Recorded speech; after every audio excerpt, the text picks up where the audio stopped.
Papa raconte le loup qui explorait Paris.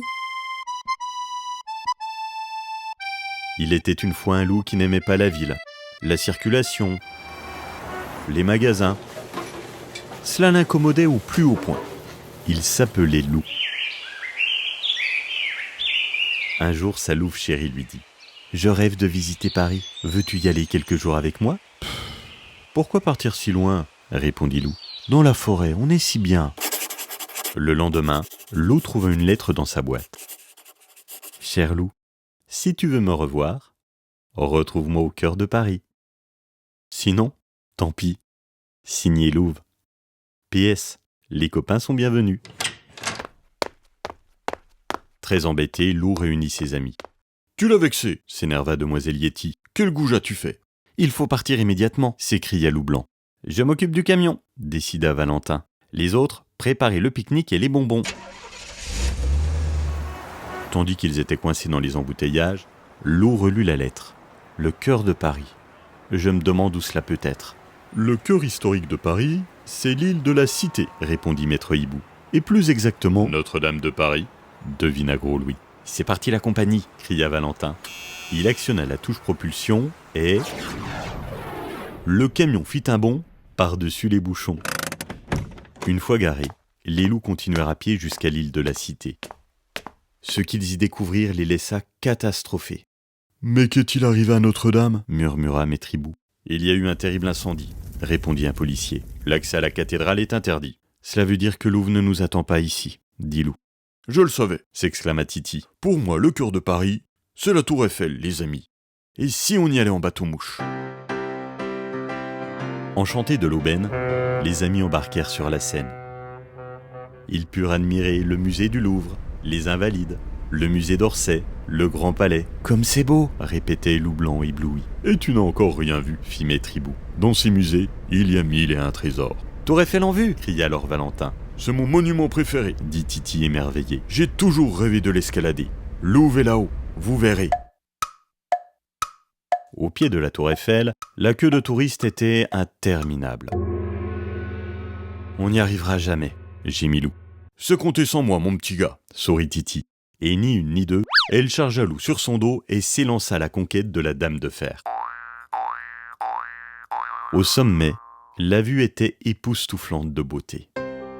Loup sentit son cœur se serrer. « J'aurais tellement aimé partager cela avec Louve, » murmura-t-il. « Mais j'ai refusé de l'emmener. Et maintenant, qui sait où elle est ? Pas ici en tout cas, nous avons tout fouillé. » La tête basse, Loup et demoiselle Yeti retrouvèrent le reste de la troupe. « Si vous voulez retrouver Louve, arrêtez de vous lamenter et suivez-moi, » les secoua Alfred. « Le cœur de Paris, moi je sais où c'est. » Alfred partit au pas de course, suivi par Loup, Valentin, Joshua, Loup Blanc, Gros Louis, Maître Hibou et demoiselle Yeti. À bout de souffle, les amis abandonnèrent les uns après les autres. Seul Loup tenait bon. « On se retrouve aux catacombes !» leur cria Alfred. Une fois sur place, Alfred expliqua. « Les catacombes sont d'anciennes carrières. Il est là, le cœur de Paris, sous terre. »« Mais pourquoi veux-tu que Louve soit là-dedans » s'étonna Loup. « Parce que c'est une aventurière » répliqua Alfred. Les deux compères descendirent des dizaines de marches. Ils empruntèrent un tunnel, puis deux, puis trois. Soudain, les dents de Loup se mirent à jouer des castagnettes. Les murs de la galerie étaient couverts d'os de squelettes.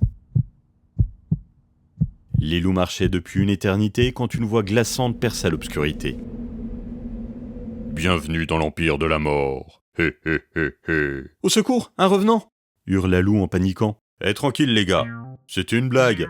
rigola la voix. « Je m'appelle Gilles. »« Un crocodile !» hurla Alfred à son tour. « Vous ne craignez rien, je suis végétarien !» les rassura le reptile. « Dites-moi plutôt ce que vous faites ici.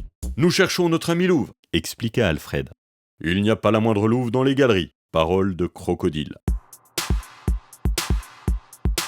Guidés par Gilles, les loups retrouvèrent rapidement la lumière du soleil. « Alors » cria Loup Blanc les apercevant. « Avez-vous retrouvé Louve ?»« Hélas non » soupira Loup. « Pendant que vous étiez là-dessous, j'ai eu une idée » dit Joshua. Et si Lou voulait parler du cœur de Paris?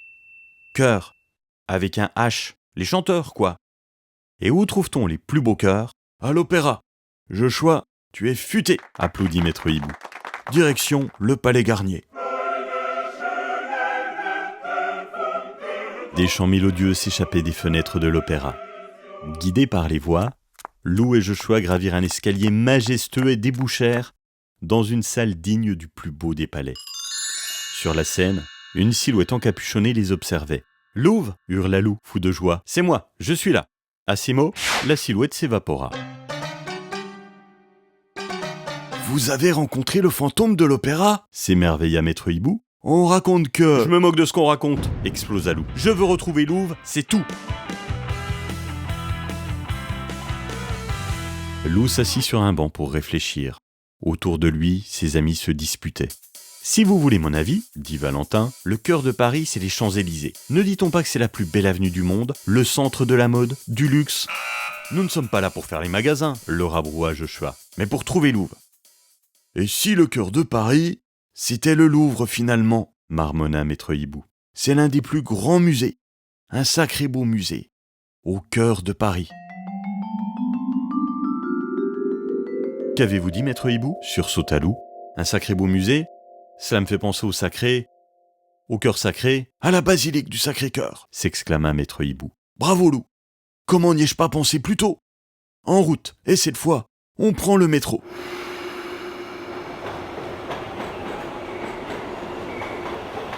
La journée se terminait quand les amis arrivèrent à Montmartre.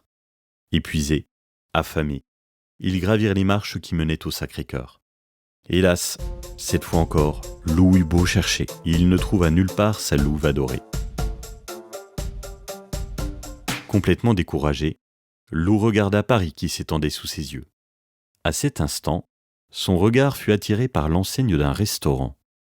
Il plissa les yeux et lut « Le cœur de Paris » et savez-vous qui était attablé en terrasse, dégustant tranquillement un chocolat chaud. « Louve !» hurla Lou en dévalant la pente, aussitôt suivi par tous ses amis. « Eh bien, tu en as mis du temps » l'accueillit Louve en souriant. « Salut les amis !»« Ne nous fais plus jamais ça !» gronda demoiselle Yeti. Louve prit un air contrit. « Ne te fâche pas, Titi. Grâce à moi, vous avez visité Paris. Est-ce que vous avez aimé ?»« Beaucoup !» fit Maître Hibou. « C'est joli pour une ville, » reconnut Lou. « Et ce n'est pas terminé ?» dit Louve en lui faisant les yeux doux. « Je vous ai préparé une surprise. Ce soir, c'est dîner cabaret. »